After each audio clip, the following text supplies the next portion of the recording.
So, today we're going to talk about Sudan and how the historical and religious influences have come to shape their culture and their food habits. First, we'll start with the historical and religious influences. In the conclusion of the 20th century, we see a split between Sudan and southern Sudan.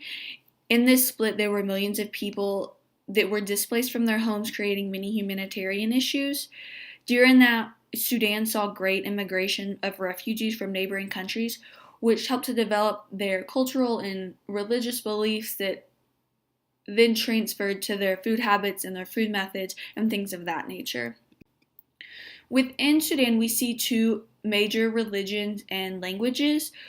We see Sunni Muslim, which is of the Islamic religion, as the primarily practiced religion of this country, and then we see a small minority of Christians within this. For the languages, we see primary languages as Arabic and English. There are also many other languages from community to community based on what part of the region of Sudan you're in. As far as education and literacy rates go, the Sudan literacy rate is defined as those who are 15 years of age or older being able to read and write. From this definition, approximately 80% of the population is literate. In terms of gender, though, there are 15% more males that are literate than females. The expected education duration for males and females both is about 8 years. In terms of the economy for Sudan, since the split with southern Sudan, they have struggled greatly to maintain a stable economy. This is because southern Sudan accounted for 3/4 of the oil production that drove their income and their revenue. Therefore, Sudan is looking at other options that are non-oil revenues like gold mining and agriculture. Agriculture actually accounts for 80% of the employed workforce. And research shows that 80% of young adults, which is from 15 to 24, are employed, which creates an image of what is most necessary in that country right now. In terms of geographical factors, we see a very hot and dry climate, especially since most of the northern region of Sudan is encompassed by the Sahara Desert. Because they rely so heavily on agriculture, we see a large dependence on rainfall, but that does vary by what region of Sudan and what season of the year it is and things of this nature. Because such a large percentage of their income is related to agriculture, Sudanese people utilize 100% of their land for agricultural use to benefit their communities. The northern region, like I said, was the Sahara Desert. However, the southern region is where most of the vegetation grows, which is where we see more water and rivers like the Nile River, which is an asset utilized by Sudanese very frequently. It is their primary source of water. As far as environmental issues go, we see a lot of water pollution and drought and excessive hunting in this area, which leads to difficulties in growing and harvesting and locating food. The health beliefs of this country, they don't typically take part in preventative measures because of location and economical status. We do see, however, a grave importance placed on children's immunization. It is said that people of Sudan do not seek out medical assistance unless they are terribly sick, and treatments at home will not suffice. Sudan is a very high context culture for their communication style. We see this in the amount of importance they place on their relationships, not only those of their community, but especially of those with their family. They place a very high importance on those interpersonal relationships. We also see this in their timeliness or lack thereof. It is said that people of higher social status will show up late as expected to events so that others will wait on them. We also see eye contact as being extremely important and respected in this culture.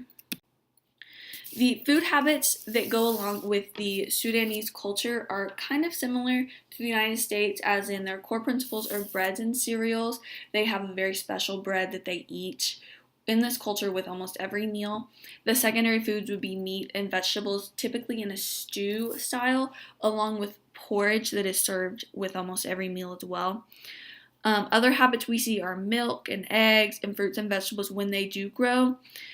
The Dietary Energy Supply Foundation found that 50% of what's consumed in this culture is cereal foods. We also see a lot of fava beans and salad. Patterns and methods that we see a lot of patterns of the same style of foods being eaten throughout every meal.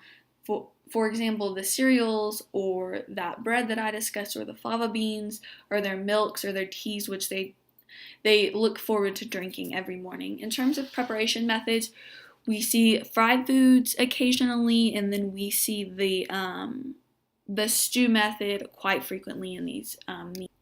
In terms of specialty foods, we see beef stew with tomatoes and unique seasoning, the mashed fava beans, the bread, the salad, and the sweet cake. As you can see in the picture, this is how most of their foods are eaten. They put all their dishes on one tray, one plate, and they all consume from this tray.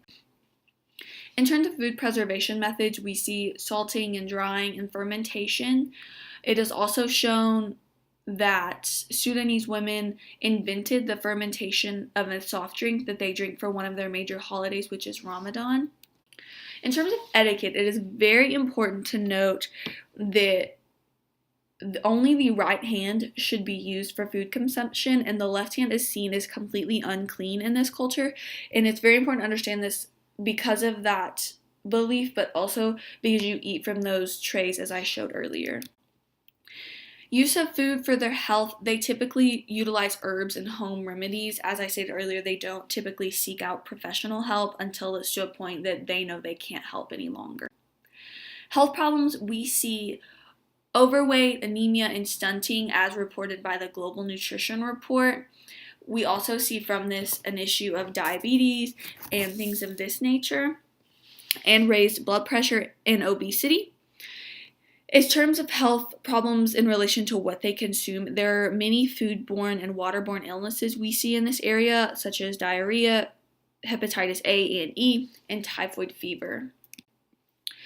I would encourage the consumption of nuts and seeds and foods rich in omega-3s. We do not see fish very often as a pattern throughout their meals, but it would be important to note that we need to encourage fishes with scales and fins as a respect to those religious beliefs that they have. I would limit the intake that they have of their specialty bread as well as the sugar and tea that they drink in their coffee, both daily. As for the Sudan and U.S. food habits, I would say that at the base, or on a broad spectrum, they're very similar, as in the meats and the breads being core and secondary. However, I would say if someone from Sudan were to visit or to move to the United States, they would get a change in the availability and the broadness of the foods that they would eat, rather than just sticking to those main groups that they rely on based on what their agriculture can grow. So that is my lecture on Sudan. I hope you enjoyed it, and thank you for listening. And